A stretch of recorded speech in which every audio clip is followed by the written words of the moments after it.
Welcome to Geoff Schwartz is Smarter Than You. It is Friday, January 2nd. I am Geoff Schwartz alongside Matt Ford. And Matt, I'm not playing hurt at all because I'm not going to complain about watching too much football, but I have watched a lot of football and it was still more football to watch this weekend. I think my sweatshirt's inside out. I look like I haven't showered even though I did.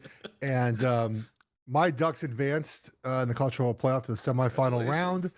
And we'll talk about the bowls that we've seen, really the playoffs that we've seen. We'll give a quick update on our futures. Not great this year. And then we'll obviously talk about week 18, where 3 games really matter, where both teams have something to play for. And then there's a bunch of other games that do not matter. We have to find five games to wager on, Matt. So we'll do our thing. We have been a little bit better the last 2 weeks, both 3-2, I believe. So we're making our way back a little bit, but not the best year sports wagering. Not sports wagering. I've been finding college football, NFL sides. But we're gonna do exercise anyways. How are you, sir? I'm doing well, buddy. Thanks. Our first show of the new year. Happy New Year to everybody. Yeah, people kept asking me at the office. I work mostly with younger folks. Gabe, well, several years older than me, but for the most part, everybody. Gabe's much older, much older than me. But most everyone else is young, and everyone was like, "What are you doing for New Year's Eve?" And I was Sleep. like, "What?" I was like, "What are you talking about? Like, who has plans on New Year's Eve?" That I think the big adjustment of being a parent. There's like a holiday every day for 3 months. What is that? I didn't really realize it's like Thanksgiving. Well, Yeah. first it's Halloween. My son's birthday is October 30th. Then it's Halloween. Then it's Thanksgiving. Then it's Christmas. You've got this school off. Like, man, this is a marathon. Like, I feel like I'm as tired and beat up as you are, and I don't even have an excuse. My team did not play a football game yesterday. I was talking about this on the radio the other day. Like, at what age do you just stop caring about New Year's Eve? And it's definitely when you have kids. Yeah. Oh yeah. Yeah. Yeah. Like, And a couple years married, you're just like, what? Like, what are we doing? Like, do we need to go out with all these amateurs? Like, New Year's Eve is total amateur hour. Like, absolutely. It anybody who's is. anybody, just it's the one to stay home for of any of these holidays. It's just ridiculous what people get up to on New Year's Eve. The other thing too is like I'm not like a New Year's resolution person, and the amount of content that content creators can create around New Year's is shocking to me. It's like wild. Yeah, I Like know. they just create so much stuff over like here's my vision board for 2026 and like they make 8 videos about that. Here's my 2 New Year's resolutions. Here's my I don't know. I think if you want to lose weight, you should just start trying to lose weight. If you want to better yourself, start bettering yourself now. Like why are you waiting till the new year? That's what I've always felt about New Year's resolutions. I mean, my New Year's resolution is to be better NFL sides. I mean, why start anytime but the present, right? Why wait Yeah. till the new year to be better at NFL sides? Um, but we'll do cultural playoff first because that is on the mind before we get to NFL Week 18 because NFL Week 18 is going to be a kind of a shit show here as we move forward. So we had 4 games. We had 2 big upsets and then 2 blowouts. Put it like Yeah. that, essentially. So the first one was on Wednesday night, New Year's Eve. I did see some funny videos from non-football fan, like wife and girlfriends, complaining about more football being on New Year's Eve. Like I thought this was my night to celebrate, and nope, there's more football on because New Year's Eve was Ohio State and Miami. I thought Ohio State would win close. They lost that game. A lot of lessons to take forward from Ohio State, but more importantly, their quarterback just they didn't trust their quarterback. It was that simple. But I like post game win expectancy. So basically, it just looks at the raw data, right? Like it's not why you win or lose a game, but the raw data. I like looking at it, Matt. They have it for college football and post game win expectancy.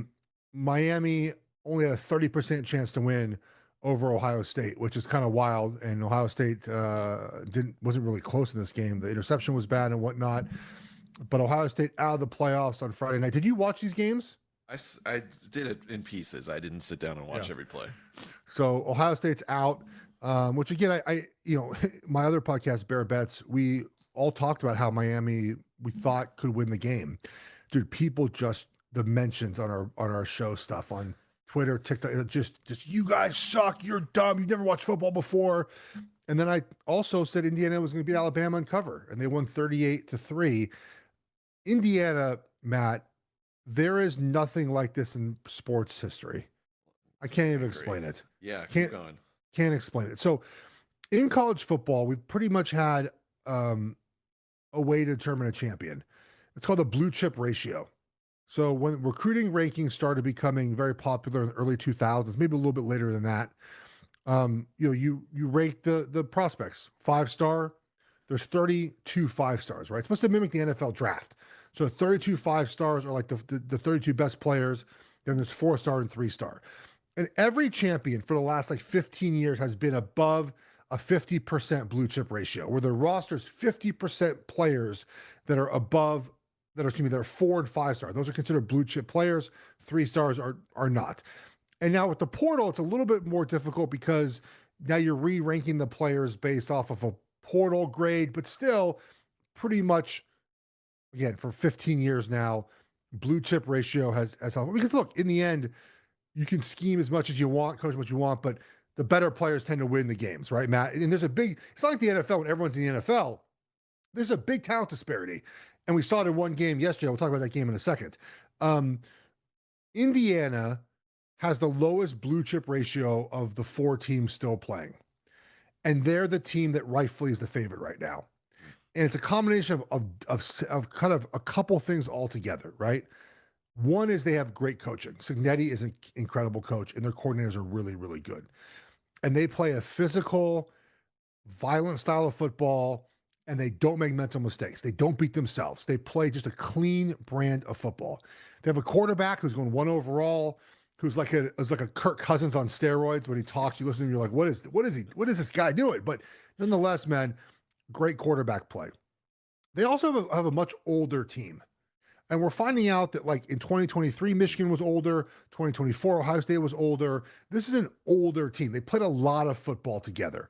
And Kirk Cousins just sort of hit a home run. He brought over his JMU guys, plus Mendoza, and they're hard to kill. And Oregon plays them in 7 days from now, I think it is. In Atlanta on next Friday. And we lost them already this year. It's going to be a bitch to win this game. And my favorite thing too is it's hard to beat a team twice. No, it's not. It's absolutely not a hard team to beat. I don't know why we say this in sports. It's not true at all. Division games in the NFL, if you beat a team typically the first time, that means you're better, and you beat him again a second time. Like there's no one says that in the NFL. College football's got to stop doing this. Like we're going to preview Tampa Bay, Carolina, and we're not going to say, well, hard to beat a team twice. I'm picking the Bucks. No, you don't say that, right? It's not what you do in the NFL. So stop looking at that. In that light. So we'll see what happens here. But Indiana, dude, they made Alabama quit. It was unbelievable. I've never seen that before. So I'm happy for friend of the show like Dave Damashek, Indiana grad, was at the Rose Bowl. I texted with him a little bit. I got some other friends, Indiana fans, like they're in disbelief, Matt. It's unbelievable how good of a year they've had this season. We ended with the Ole Miss and the Georgia game. That was, I went to bed. It was 21-12. I think it was at halftime. And I'm like, oh, Georgia recovered a fumble. Like they're winning this game. And I woke up and like in utter shock, Georgia lost that game. But, and Ole Miss, man, credit them for battling through, right? They had this whole Lane Kiffin thing, which is awkward and weird. And they keep fighting, man. So we have Miami, Ole Miss, Indiana, Oregon. Oregon wins 23-0 at Texas Tech. We shut a team out, Matt. Like, I can't believe it. I just like, if all Oregon history is shut out. And this is the game where the blue chip ratio really showed through because we have just better football players than Texas Tech does, especially on defense against their offense. And it really showed the disparity. Now, on defense, their defense is incredible. And they went and bought a defense, which is fine. It's NIL. They have a former offensive lineman, Matt, who is a billionaire oil guy, and he just pays for all the players, which is great. Good. So what you can do now. Spend as much money as you want. But the talent disparity there was on display. My wife and kids are at the beach. And I FaceTimed my wife at halftime just to say hi. And she said to me, why are you breathing so heavily? I was like, I'm just watching football, babe. I'm just watching football. Watching cops.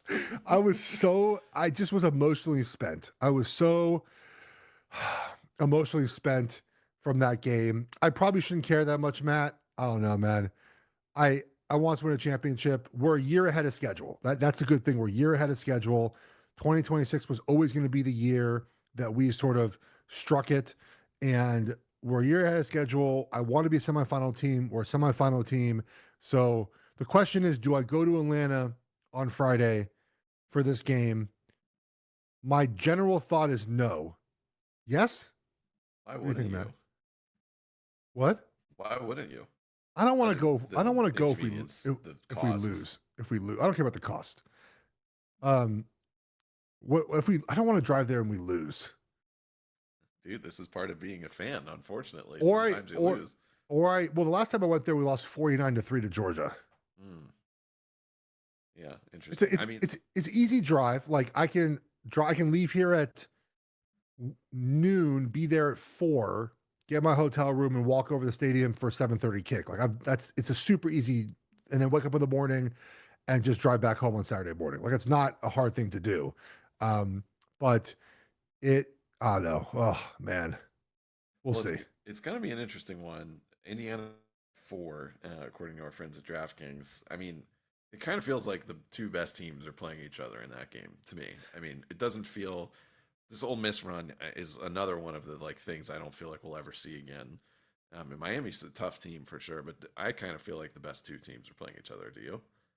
I think Indiana. I think the winner, Indiana Oregon, probably wins the title game. I look just objectively. Indiana is going to be really hard to kill, man. They to me are a boa constrictor. They just as soon as you start to sort of fight it, they just clinch. They clinch and clinch and clinch. Just suck the air out of you. And look, the best case scenario is this for Oregon fans. It was 20-20 in the fourth quarter, and we played like shit. And it was 20-20. You know, like that's the best case scenario that we just battle and battle and battle. My holistic picture about college football, two things, Matt. Then we'll get to the NFL because they are NFL related. So in college football, because every game has felt so important in the regular season before we got to a 12-team playoff, we were so big into looking at individual results and trying to project them for the future. Okay. And now that we have a 12-team playoff, I don't think that's the way we have to view the playoff caliber teams. It's about peaking at the right time and not about sort of if you have a bad loss or two in October, right? That's really the NFL model, right? Where as we start talking about these playoff teams now, and we're going to do this next week, we get into wild card weekend, we're not going to say, oh no, the Rams lost in October to so and so. Like we're never going to say that, right? We're going to say how are they playing now, how they project against this team. But yet when we talk about college football playoff, we're like, oh, Miami lost in October to Louisville. Who cares? Who cares? The whole like Oregon's entire goal this year was to play January 1st and be ready to play. Number one goal. Because last year, January 1st, they got their ass kicked by Ohio State. They openly stated our goal was to enter the playoff in a better place than we were last season. And they were. That was their whole goal this year, was to get to the playoff as healthy as possible. And now you have to win enough games to get into the playoff, Matt. But we have to stop viewing it in the lens of, oh no, this team wasn't good in October. Who cares? Who cares? It doesn't matter anymore. And that's a different way to view the sport. The last thing too, that again is a very NFL thing, is every playoff game is its own thing, right? And your job in that game is to win however you can. However you can. You win that game, and that result in that game, Matt, means nothing for the next game. Zero. Zero. Like college football fans are so, oh, well, last game, no, it's over. Last game's done. Last game is done. Now you can look and say, well, this wasn't as good and this needed to be improved on, and maybe this, but that's again, that's like an NFL thing, right? We're just like each week is its own week, Matt, in the playoffs, and we don't look backwards to preview forwards typically. And in college football, we have to learn how to do that. Where we don't talk about the previous game very much, but we talk about the game that's at hand now. And so those are sort of two lessons I hope we take from college football playoff. Bro, it was crazy, man. I thought Ohio State might lose. I did not think Georgia was going to lose. That was utterly shocking to me. But that's where we're at in college football right now. Any last college football words? I mean, this Old Miss quarterback is another one of these stories that to me is like a first of its kind, right? A Division II kid comes out. He just made some unbelievable plays for that team yesterday or 2 days ago. Um, the top three quarterbacks still left in the playoff are incredible, and I keep reading that your guy Dante Moore is maybe even better than Mendoza, and that people might Not be yet. more high on him. There's this report Albert Breer I think said that the Raiders are potentially more interested in him than Mendoza, which I found interesting. I think so. Mendoza is more ready now, um, but Moore has more NFL throws in him, but he's just Yeah. not as ready now. Like, I think yesterday basically cemented Moore coming back for next year, Matt. Hmm. And again, Oregon has been preparing for 2026. That has been their goal all along, was to play this season. Guys have already committed to coming back. NIL allows that, which is obviously a difference. You can come back and get an NIL package and get an insurance policy and be set for, um, you know, for uh, uh, for the year. So I think that is what's going to happen with Dante Moore. But look, he makes more NFL throws. He's just not as polished as Mendoza. Mendoza is so good, man. I don't know how you don't have Mendoza over Moore right now. The hard part about the draft of course, is that it is a lot more oriented to projection of talent rather than what you did in college. And it's hard for us because we're not in the building, right? We're not in the interviews. We're not watching players for raw traits. I'm watching for results. And that's a different part of college of the evaluation process that it's about a lot of times, like what they can do in the NFL, which I'm not a coach. I don't know how to project those guys in the NFL. So that's the draft is sort of changed in that way. Yeah, it's interesting. Yeah, it's gonna be a fun. You can find like a good reason to root for every team. This Ole Miss run is unbelievable. This Indiana story is I feel like they're going to be sort of America's team, unfortunately, going into the game Probably. against Oregon. But I mean, probably. it's I going to be imagine fascinating. they're going to get all the money. So basically, we're going to have first-time champion Indiana, first-time champion Oregon, a team who claimed a championship in like 1916 Ole Miss, and Miami who won in 2001. Those are like Yeah, the four options for a champion. So we'll see, obviously, how it goes. And all right, Matt, let's take our first break here yeah. before we get to the NFL. We're back in a second.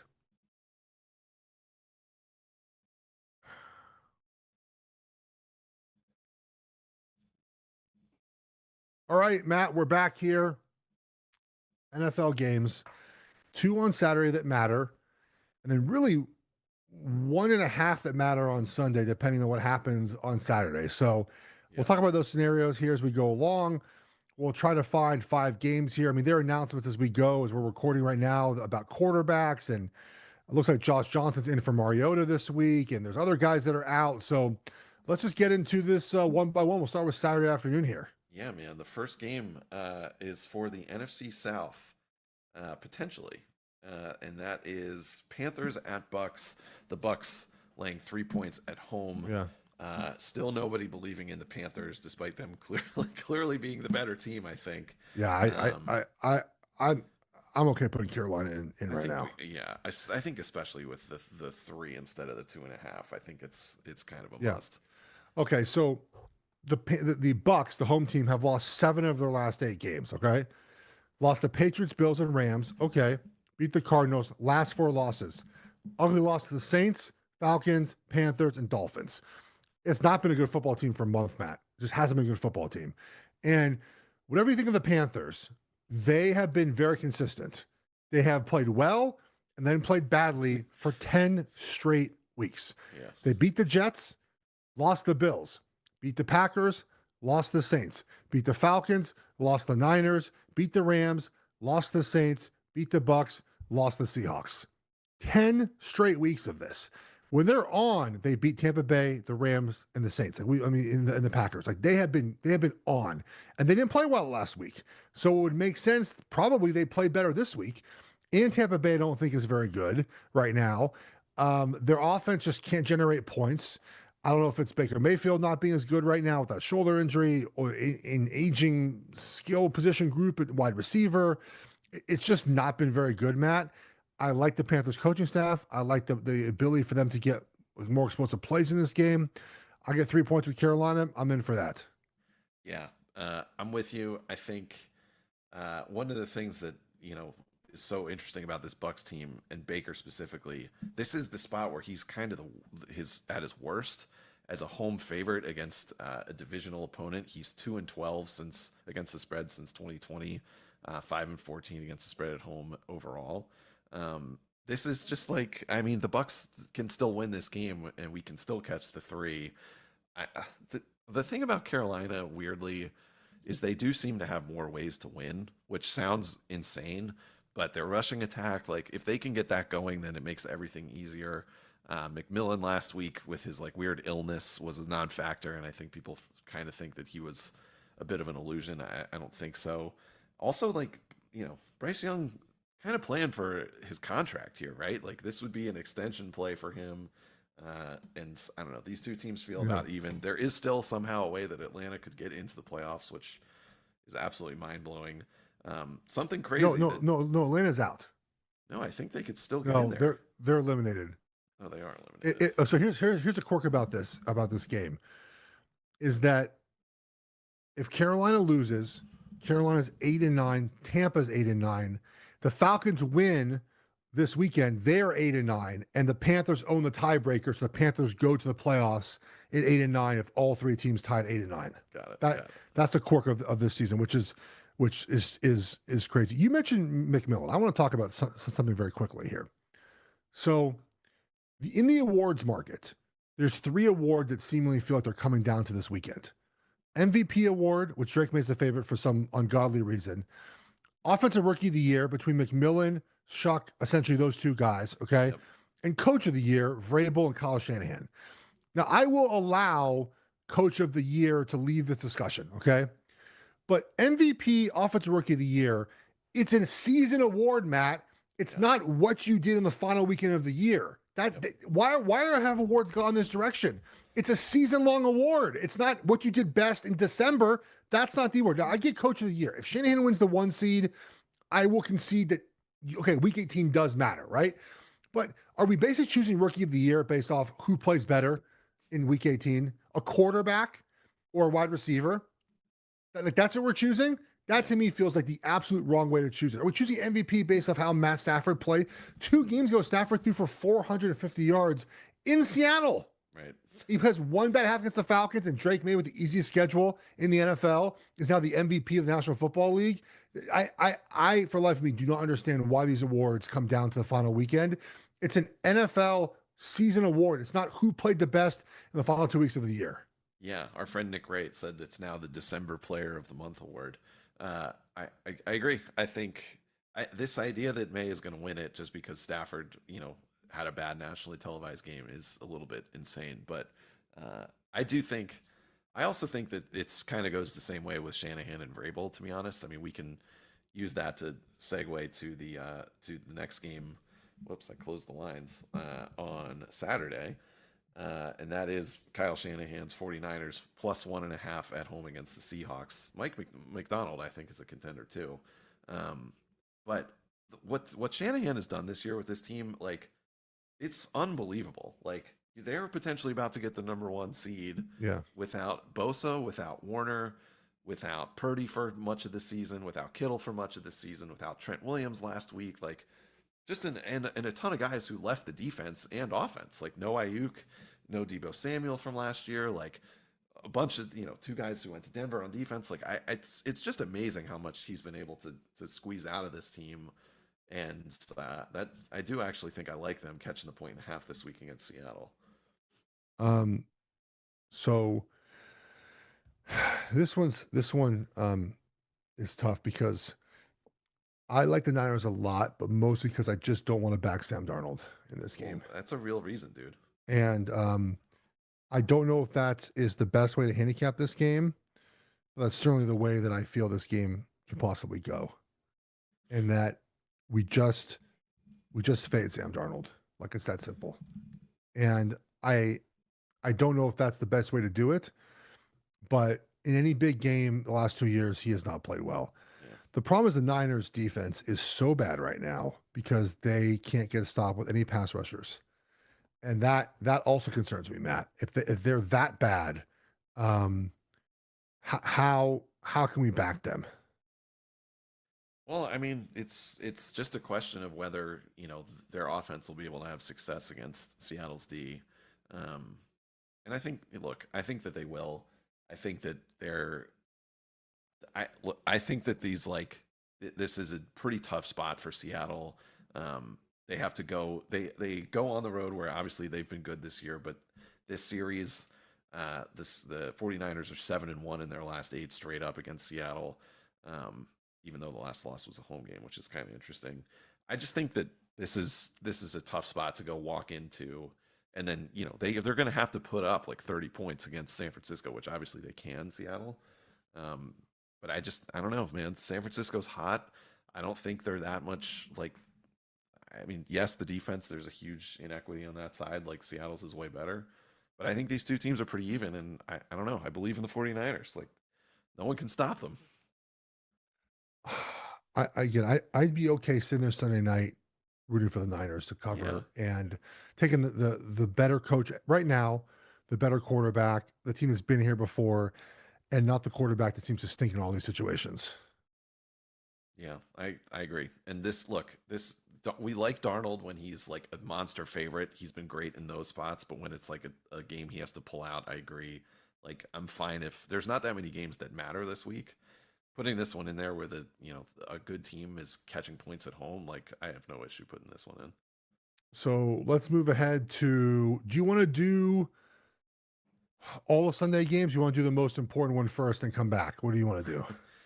Well, the Sunday night game, you mean? Yes. Well, let's save that for the end, or else God, there's this is gonna be a oh God, that game is gonna just I know. Well, well, ending our season with that shit show is the way to do this. So it is the way to do it, um and let's getting it go wrong, no matter what side let's we go end up to on. Colts and Texans. Yeah, Colts Texans. Texans laying 10. We've got Riley Leonard starting. What is the let's see Houston's playoff scenario here? If they win, they could still get the number 3 seed, right? But Yes. Jacksonville has the tiebreaker. Is that how this works? I can I think pull my so. scenarios here. But I think that they have to win and Jacksonville has to lose to get, they could win the division if that happens. Yeah. But So it's obviously still unlikely to something to happen. play for here. Yeah. Texans and Jags. I don't think a lot of people are talking about the Texans were 3-5, and the Jags were 5-4, and now 12-4 and 11-5. Insane. A 7-8 game win streak for those two teams. I feel like it's kind of off the radar. Um, I don't know. This isn't going to be one of my favorites, but like I do think the Texans could absolutely stomp the Colts here. Well, like what are the Colts playing for with Riley Leonard? Yeah, nothing. Like, why would they play Jonathan Taylor the full game? Um, yeah, Texans Texans defense could make this one get ugly pretty quickly. Let me see if there's any like big incentives in this one. Uh, yeah, I don't know. We're gonna have a hard time finding our fives. Do you want to put this one in the maybes? I think we have to put it in the maybes. Um, so let's uh let's just put this here in the. Where's my pen at? I lost my nice pen I have. Maybe Houston. God, these games. Dude, I'm trying. It's so funny, dude. I'm trying to like. This is behind the scenes. Like I do radio on this one device right here that's next to me. It's called a Comrex. Yeah, I was doing radio this morning. It just went out. Just flat out stopped working. really? So yes, I called the company and set up this like whole loaner thing. I'm gonna send mine in. I'm trying to figure out like I have radio at 6 o'clock in the morning tomorrow. I'm trying to figure out like what studio to go to, and then it just turned back on and started working. That's awesome. So I don't know if I should just like not send it in for repair. I'm like so confused now. I filled out this whole form to get like a loaner, and jeez, what a wreck. we'll see how this continues to go. Okay, next up here, Tennessee, Jacksonville. I have no thoughts on this game whatsoever. Huge line. Feel like it's justified. Yeah, I agree. Jacksonville, It, it, it, 13 and a half point favorites.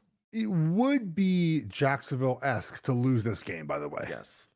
Yeah, But one of these games is going to be a crazy loss. I It's don't know if yeah, it's going to be the Titans are just Jack's probably just run the ball and play their defense and be fine. You know what I mean? yeah, yeah. I mean, yeah, I have no feel for this one. 14 for Jacksonville feels like a lot, but I also think Jacksonville is like one of the most complete teams, bizarrely, in the AFC, and could easily run away with this one. But yeah, I think that's just a nice pass. How about Cowboys Giants? Giants 3.5 point home dogs. Dallas can't believe that they're here. They're not in the conversation at all. The Giants could get the number one pick here if they lose and the Raiders win, which seems impossible. Do you think the Giants are going to try to run through the tape here? Because I kind of think that they might. Like finish strong. Yeah, I mean, they did last week, right? yeah. You went back to Giants. Interesting. I mean, I don't know. I don't In really. in a world full of shit, this is the nicest smelling one of the Right, week. maybe. I don't know, man. I just think like for Kafka, they this is an important game for him personally. The Cowboys, like, what do they have to play for? They'll probably get, you know, Pickens needs 80 receiving yards to get to 1,500. Like, I feel like they'll do a couple of those things and then probably stop caring. Um, Dart, they probably want to, if Dart's playing, which it seems like he is, then they're probably going to want to just have a good game. But I don't know. It's not my favorite. Dallas could easily win this one by 30, but there's something to this. I feel like that the Giants are slightly appealing. Um, I would agree they're slightly appealing. Well, look, put them in the maybes. We're gonna need a lot here. So New York Giants plus 3.5. Do you All do? right. There was a bit of a report today about what they're going to do for head coach, and it seems like they to me seem like such a Mike McCarthy team, dude. They And absolutely do. I don't think it's actually a bad idea. Like, I think McCarthy is kind of a good fit for them. Like, they kind of need to just be professionalized. Like, has it been a decade since they've been even relevant? Like, they just need like they need a guy to come in there and just like raise the floor. I kind of feel like that's what they need. The other, the only thing that it says that they hired um uh a McCarthy guy and Ben McAdoo way back when. I wonder if they are not persuaded from doing that because of that. Like, are they going to skip that because they did it before? When you say a McCarthy type, do you mean just like a boring, uninspiring, No, like, he was the OC for McCarthy in Green Bay. oh, that's true. That's right. Oh my God. Yeah. I don't see them like there was an Antonio Pierce rumor. No, they really There's wanted Marcus Freeman, the Notre Dame coach. interesting. Yeah. You know that? I'm fairly certain that's what they wanted. Interesting. Yeah, I mean the Chris Shula line has been thrown out there. He's, I'm sure, going to get a job somewhere. I mean, maybe they want like a cool defensive mind to sort of zag against the rest of the I don't know, the league. But Yeah. this is a tough year to be looking for a coach. Like, there is not the superstar coordinator sitting on the sidelines this year. No. You're going to have to really get yourself fired up for Vance Joseph or It's Mike it's McCarthy. not a great year for coaches. I'm Yeah. surprised your OC in Washington is not being talked about in Kingsbury. I am a little bit too. But I also think, like, if you're Kingsbury, like, you know, maybe he would want to go coach Jackson Dart, but like, I think the Ben Johnson phenomenon is instructive for coordinators. Like, he left at the absolute peak of his value. He could have left the year before and coached and been the coach of Washington, and that might have been kind of awesome, not gonna lie. But like, leaving on a high note and being able to pick and being able to walk in and have that like really strong leverage like Johnson did, like Vrabel did, like he didn't just take the Jets job knowing it could fail. Like, if I was Kingsbury, I would maybe come back for another year and wait for that opportunity to like get whatever job you wanted in a year because it couldn't be worse than this year.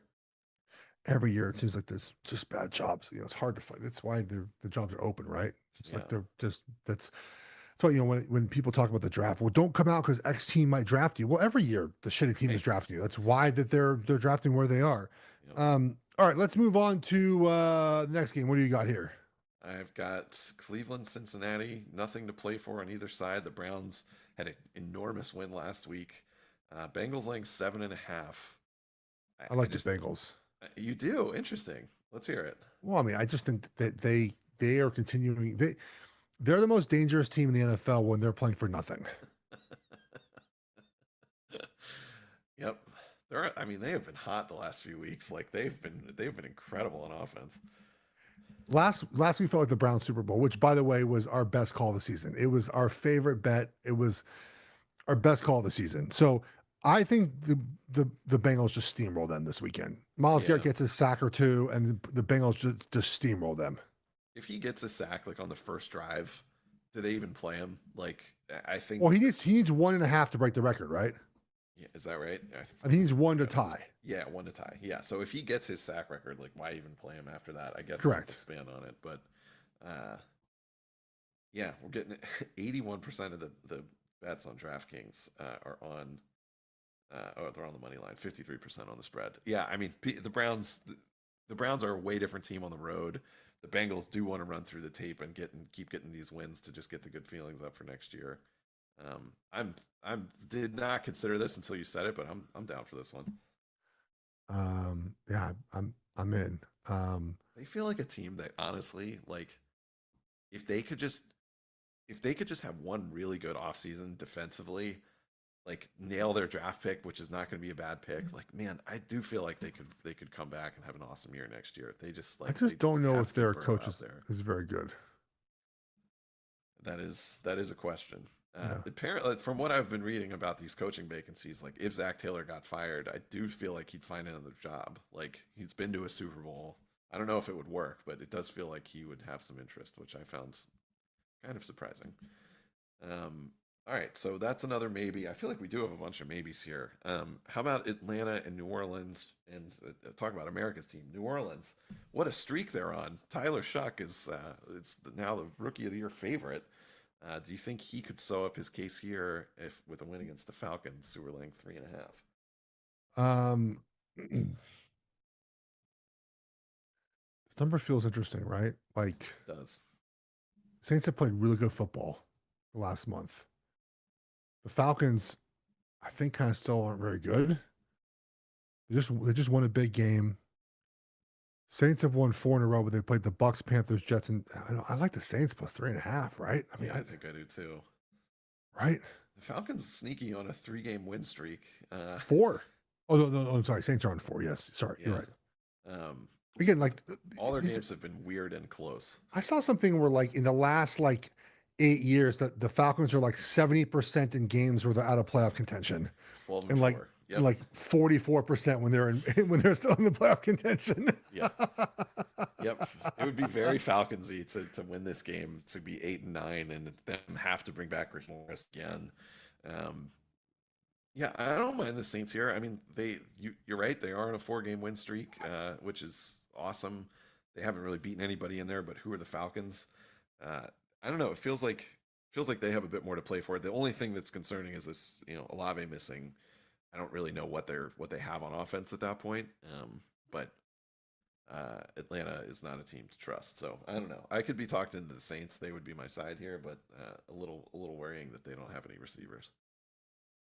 Yeah, I'm just writing these down because we're gonna need. I'm looking at the rest of the slate, buddy. I don't even know if I have won the rest of the slate until the night game. So, Yeah. um, Let's see here. they're just maybes. Let's get to. I think that's the end. No, we have one more 1 o'clock game Yeah. in the north. You just want to talk about. I don't have really a thought on this one. Yeah. Vikings favored by 8.5 against Green Bay. I guess Green Bay is just not even competing in this one. Getting the bye week to get the 7 seed. Just remember that you can only bench like 8 guys. Right. So you can't bench the entire team. It's not like college football.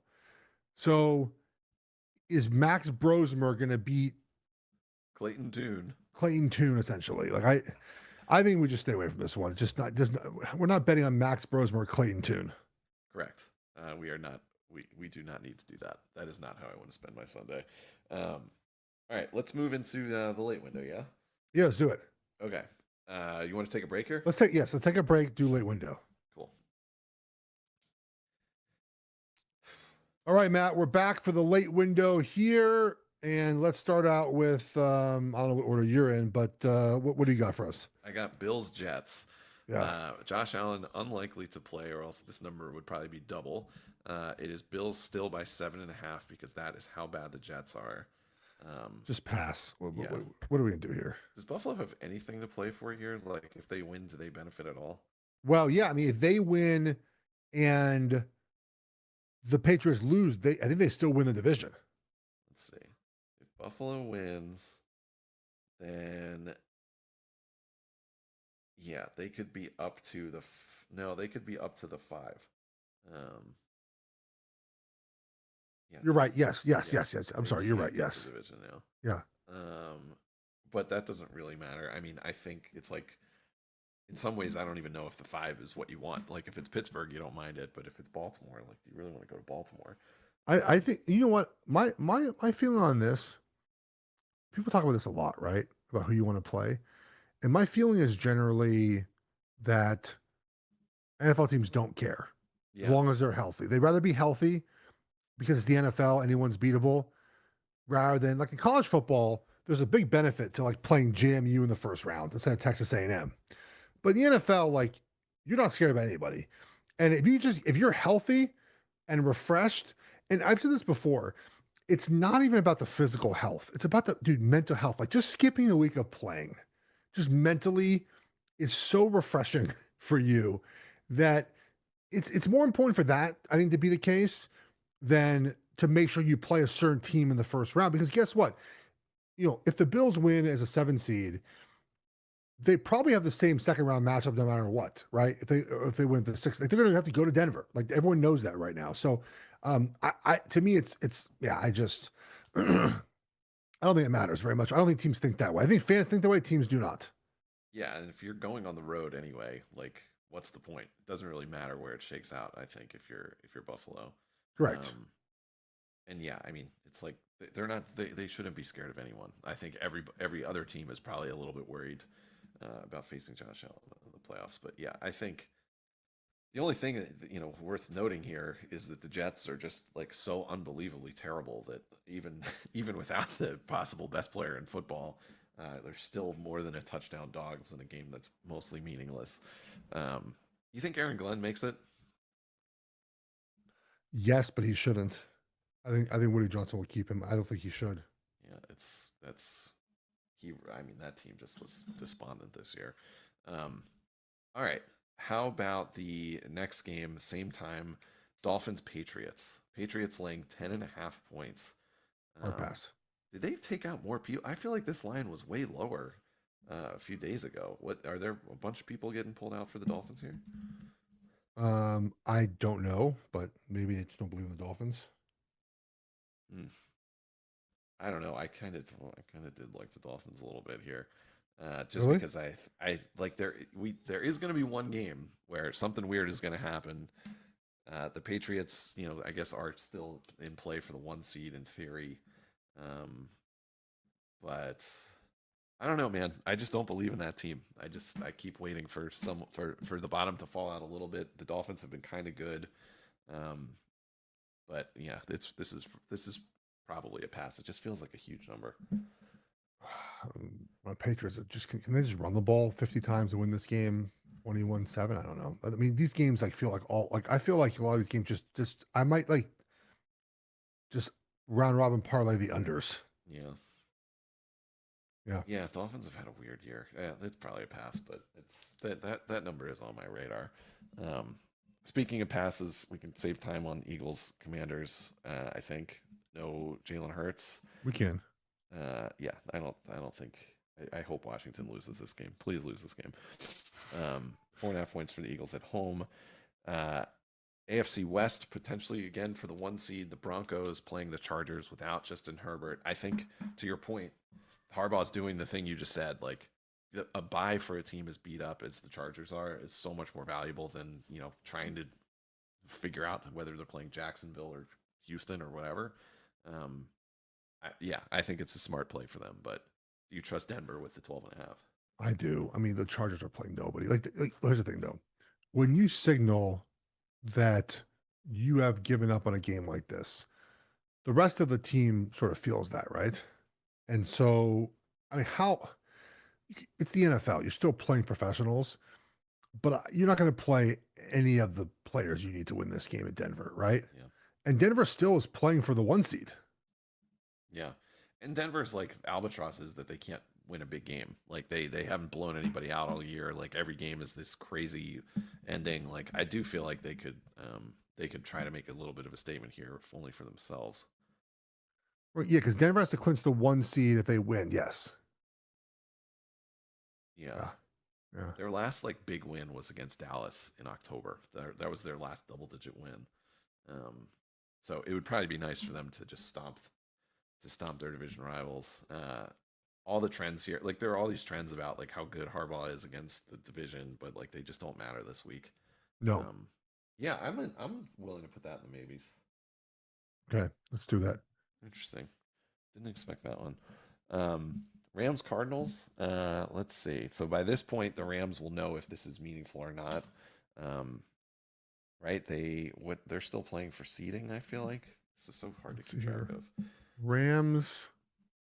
They're in, and they can either get the 5 or the 6. So, I would guess they rest guys this week. That's my guess. Well, McVay said he was playing everyone at the end of the game last week. Because they played poorly. But what if they play well for a half? You think he's playing them the whole game? Yeah, McVay says Rams will play their starters. If they're playing Stafford, like I don't know. This could be just like a beat the crap out of the Cardinals kind of game and get right. Can we do Rams first half? Rams first half is a great bet. I wonder what that line is. 6.5. So they're thinking the same thing we are. Yeah, of course they are. I like that.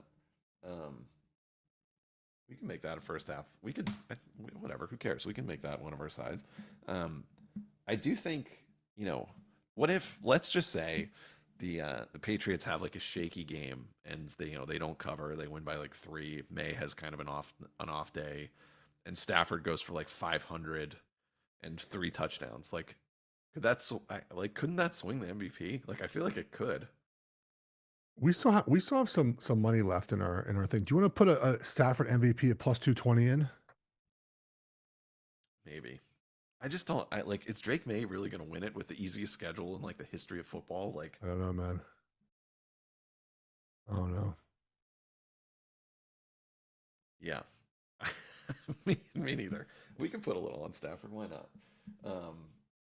Yeah, I don't love the Rams. I don't mind the Rams here, and I do think if they do have a chance to play for the 5, I do think that the idea of going to Carolina, who they did lose to in Carolina, like, or Tampa instead of Philly, like, would matter to them, don't you think? Yeah, because then you would probably go and play in Seattle, right, or in San Francisco, probably. Well, yeah, depending. Either way, but yeah, the easier first round matchup is definitely going to Carolina. Yeah, I think they would definitely feel like they wanted to do that. So I think I do think they'll play, and like, they'll leave those running backs in. They'll be able to move the ball here. So are we putting the Rams in the maybes? If you want to, I think, I mean, why not? Yeah, okay. We've got some really ugly ones. I feel like we haven't eliminated any game, but we don't like any of them. Bears Lions. Bears laying 3 points. They are playing for the 2 seed, which is just insane. The Lions. I don't know. I don't know, dude. I think the Bears will be the side here. Yeah, but aren't the Lions going to try to, like, they're going to try to play well? Like, I mean, they have a lot of pride. I don't know, man. Does it matter? Like, they stink, dude. Yeah. I agree with you on Chicago. It just feels too obvious. Why is it only 3? I just think that the batters just haven't figured out what to do with the Lions this whole year. Because they're like not that great. Yeah, and they just like keep Oh, not the Lions. The weeks. Lions or the Bears, you mean? The Bear, both. I think both Both didn't of figure out them. the Bears either. Yeah. Yeah, I mean, I feel like they keep underrating the Bears, and they keep like overrating the Lions. They lost three in a row, the Lions. So maybe they'll want to come back strong against Ben Johnson Or or they're whatever, just dead. or they're dead. Dead might And be the option. I think dead might be the option, dude. And it's outside. Like it's just gonna be like I could. I don't know, dude. I think Ben Johnson's like a psycho. I think if this game is like a 7 point game late, I think they're just gonna keep trying to step on the throat of the Lions. Like I definitely think that's in play for them. I don't disagree. We're talking ourselves. We got to talk ourselves into some of these here. And this is a meaningful game for them. Like if It does matter, correct? and it's only 3 points. I feel like this has to be like this has to matter. If And they want to be Caleb the could get the 4,000 yards, which if they like want to if they want to be the playoff team that they think they can be, then yes, this game matters. I'm making a stand. This is going in. We're taking the Okay. Bears. All right. We have two. We have Carolina and Chicago as the yeses so far, and of course we have one coming up that's going to have to be a yes. But I don't want I'm to spoil so the fun. nervous. Oh, We're it's on a different terrible bet, but sides. we have to do it. I think we've made the most wagers on that team so far this season. For and against. Okay. Well, we've got one. Well, we're not taking the Chiefs or the Raiders here. The Raiders plus You five and sure? a half. Are you? I mean, the Chiefs are playing their practice squad.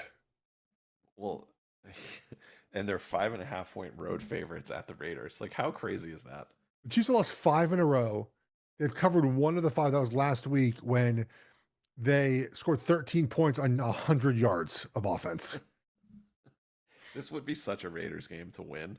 Like, all they have to do is lose and they get the number one pick. And Pete Carroll, No, like, well, we're not. We don't. hoists We a don't have to. banner. We don't have to play it. Do you want to? No, no, no, no. We'll just talk. We'll just talk about the next game that I just dreadfully despise, but we're doing it anyways. Okay, it's the Sunday night game for the AFC North. Excuse me, the Ravens 3.5 point favorites at the Steelers. Tell them, Jeff.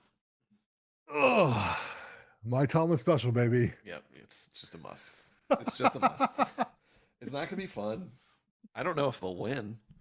I don't think they'll win actually, but you have to take the 3.5. Every week we say Mike Tomlin special because they are a team. We've had 17, 18 years of this data where they win a big game, go on the road as a road favorite, and lose. Yep. And they come back next week as everyone thinks they're the worst team in the NFL, and they win that game. The Ravens are playing Lamar Jackson. He has not been healthy for weeks. He has not played well in weeks. Yep. Hasn't played well in weeks.